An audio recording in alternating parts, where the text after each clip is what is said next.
sukong-suko na sa mundong aking kinalalagyan. Salamat. Salamat na sa tuwing ipikit ko ang aking mga mata, ika'y aking nakikita.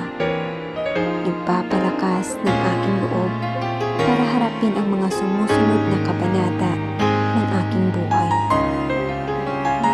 Panginoon, salamat sa pagtapos ng aking kontrata bilang isang Pilipinong manggagawa sa malayong lugar.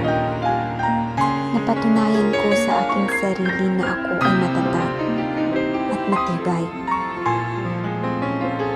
Ngayon, ako ay magsisimula sa bagong yugto ng aking buhay. Naway ako'y inyong gabayan